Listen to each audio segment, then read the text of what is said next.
Campus के बाहर शहर के अंदर जो विधि व्यवस्था रहेगी वो अनुकूल रहेगी और उसका किसी तरह का विपरीत प्रभाव इस कार्यक्रम में नहीं पड़ेगा। अल्टीमेटली आप सभी मीडिया हाउसेस से भी अनुरोध रहेगा कि ये हमारे लिए प्रतिष्ठा है, सिर्फ रांची के लिए ही नहीं पूरे राज्य के लिए प्रतिष्ठा रहेगी। नेशनल इंटरनेशनल लोग यहाँ पर आए हुए हैं, तो कृपया रांची के अच्छे पिक्चर्स को ही हम चाहेंगे कि पूरे देश के सामने, पूरे विश्व के सामने हम परिलक्षित कराएं।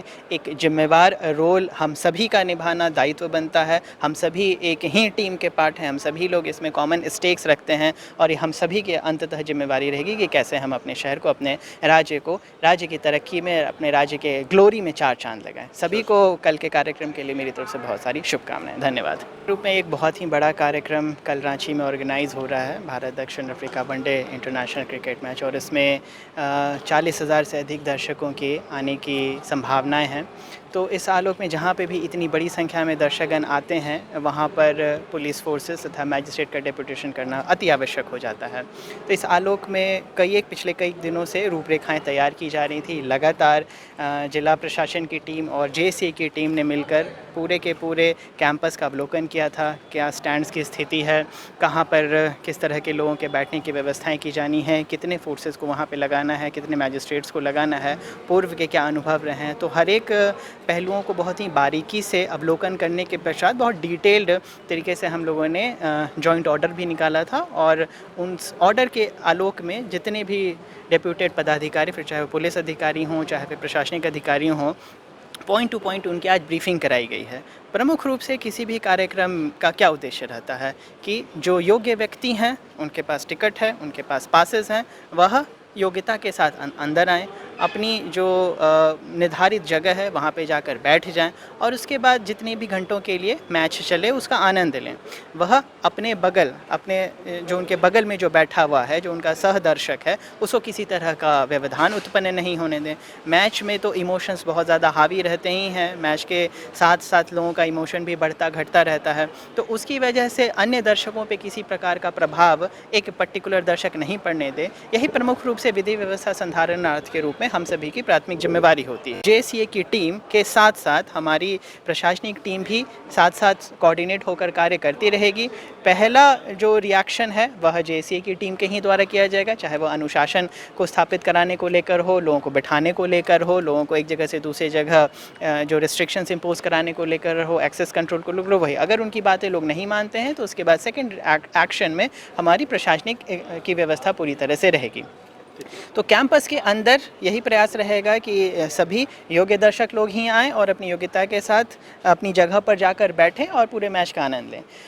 अंदर हम तभी सुरक्षित रह सकते हैं जब हमारा बाहर माहौल पूरी तरह से अनुकूल हो। तो बाहर गाड़ियों की सही तरीके से पार्किंग हो जाए, जितने भी आउटसाइड गेट्स हैं उन सभी जगहों से किसी तरह का अवांछित देखने वेखने का या इंक्रोच करने की जैसी संभावना नहीं बने, उसके लिए जगह जगह पे डेपुटेशन कर रखा गया है। जवान है सर, कुल जवान इसमें 1000 से अधिक जवानों को लगाया गया है, 50 से अधिक मैजिस्ट्रेट्स को लगाया गया है। और जैसा मैंने कहा कि शहर के बाहर भी, चूँकि उस दिन त्योहारों का भी दिन है, तो हो सकता है कि बड़े पैमाने पे त्यौहार मनाने के लिए भी लोग सड़कों पे निकलेंगे, तो उसके लिए भी बहुत बड़े पैमाने पे व्यवस्थाएं की गई हैं। 7-8 दिनों से उसमें भी कई राउंड ऑफ टॉक्स हुए हैं और लोगों को विधि व्यवस्था के संधारण के दृष्टिकोण से काफ़ी कुछ समझाया गया है। और जहाँ तक लोगों की बात है तो एक मैच जो है एक खुशनुमा माहौल में हो, शांतिपूर्ण तरीके से पूरा संपन्न हो, उसके लिए बड़ी संख्या में फोर्सेस लगाए गए हैं। मैजिस्ट्रेट्स की डिप्लॉयमेंट की गई है। स्टेडियम के चारों ओर बैरिकेड्स, ड्रॉप गेट्स बनाए गए हैं और स्टेडियम के अंदर भी डिफरेंट पेविलियंस और स्टैंड्स में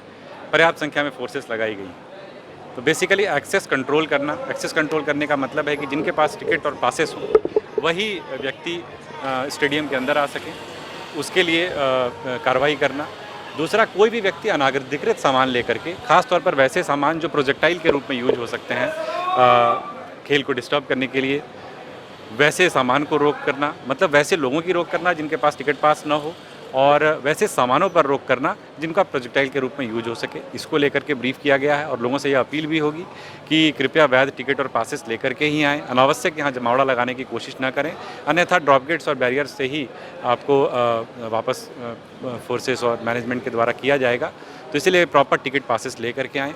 नंबर 2, कोई भी ऐसा सामान लेकर के ना आएँ जो अनाधिकृत हो क्योंकि एक बार अगर आप गेट के ऊपर लेकर के आ जाते हैं, बार बार जेएससीए ने भी अपील की है इस चीज़ की कि एक बार आप सामान लेकर के आ जाएं तो फिर यहाँ रखने की एक समस्या रहती है। इसीलिए आप कोई ऐसा सामान लेकर के नहीं ना आएँ। अगर आपके पास ऐसा कोई सामान है भी तो अपनी गाड़ी में या सुरक्षित स्थान पर रख करके सुरक्षित स्थान पर रख करके आएँ। जैसे वाटर बॉटल हो गया या कैमरा हो गया या कोई बैग हो गया, कोई थैला हो गया, कोई झोला जैसा सामान हो गया, कोई भी ऐसा अस्त्र शस्त्र जैसी चीज़ हो गई, कोई भी लाइटर माचिस जैसी चीज़, जो भी आपत्तिजनक सामान है, ये एक सामान्य समझ जिसको आपत्तिजनक कहती है, वैसा कोई भी सामान लेकर के ना आए, अन्यथा उन सामान को जाने की इजाज़त नहीं दी जाएगी। इस कारण से आपको अंदर जाने में असुविधा हो सकती है, जिस कारण से अगेन आप ही समस्या में आएंगे, तो उसको ध्यान रखना। थर्ड नंबर, जहाँ जहाँ नो एंट्रीज़ बनाए गए हैं, जहाँ जहाँ पार्किंग जोन्स बनाए गए हैं गाड़ियों के लगाने के लिए, कृपया करके जो भी ट्रैफिक पुलिस के हमारे ऑफिसर और कांस्टेबल्स रहेंगे वहाँ पर, जैसा वो डायरेक्शन देते हैं,